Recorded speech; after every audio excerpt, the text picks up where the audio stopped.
نئی زندگی۔ 14 فروری ویلنٹائنز ڈے کے حوالے سے اسلام کی کیا تعلیمات ہیں اور اسلام نے اس بارے میں ہمیں حیا کے بارے میں اور اس طرح کے ایام منانے کے بارے میں ہمیں کیا سکھایا ہے۔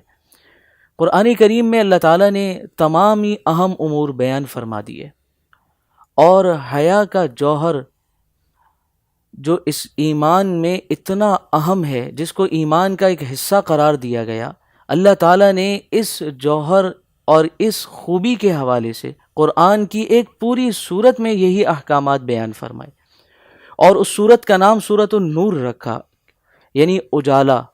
وہ سورت جس میں وہ احکامات بیان کیے گئے کہ وہ جس قوم، جس معاشرے اور جس فرد میں ان پر عمل ہوگا اس کی زندگی میں اجالا ہوگا، اور جس قوم، جس فرد، جس معاشرے سے وہ احکامات نکل جائیں گے وہاں تاریکی اور اندھیرا چھا جائے گا۔ ساتھ اللہ تعالیٰ نے بے حیائی پھیلانے والوں کو تنبیہ فرمائی، ان الذین یحبون ان تشیع الفاحشہ فی الذین آمنوا لہم عذاب علیم فی الدنیا والآخرہ۔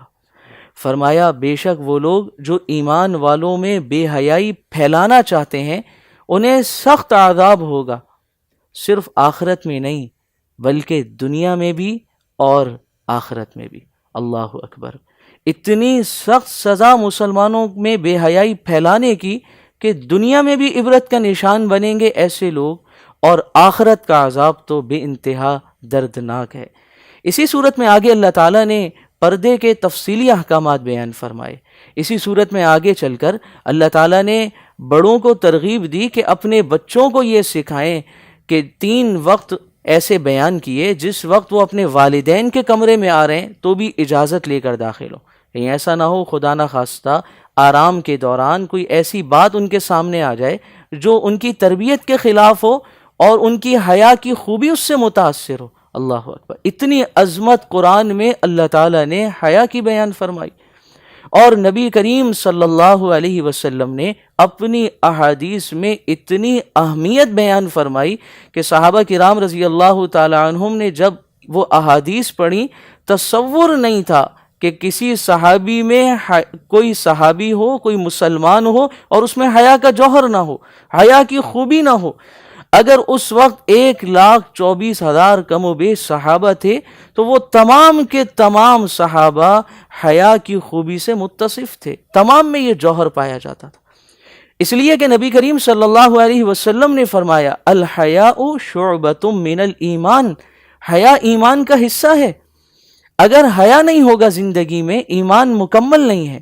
کوئی شخص نماز بھی پڑھ رہا ہے، روزہ بھی رکھ رہا ہے، زکوٰۃ بھی دے رہا ہے، حج بھی کر رہا ہے، عمرے بھی ہر سال کر رہا ہے، اور رمضان میں اعتکاف کا اہتمام بھی ہے، لیکن اگر حیا کا جوہر نہیں ہے زندگی میں تو ایمان نامکمل ہے۔ آپ صلی اللہ علیہ وسلم نے دوسری حدیث میں مزید اہمیت سمجھائی، الایمان والحیاء قرناء جمیعا، فرمایا حیا اور ایمان دونوں ساتھی ہیں، فَإِذَا رُفِعَ أَحَدُهُمَا رُفِعَ الْآخَرُ، جب ایک ساتھی چلا جاتا ہے تو دوسرا ساتھی بھی رخصت ہو جاتا ہے۔ جہاں سے حیا کی خوبی ختم ہوتی ہے وہاں ایمان بھی ختم ہو جاتا ہے۔ تو صحابہ کرام یہ احادیث سن کر تصور نہیں تھا صحابی ہوں اور اس دور میں مسلمان ہوں اور ان میں حیا نہ ہو، اور آپ علیہ السلام نے فرمایا اذا فاتک الحیا فافعل ما شئت، ڈرایا، مسلمانوں کو سمجھایا، ترغیب دی کہ اس جوہر کی حفاظت کرنا، اس خوبی کو نہ مٹنے دینا معاشرے سے۔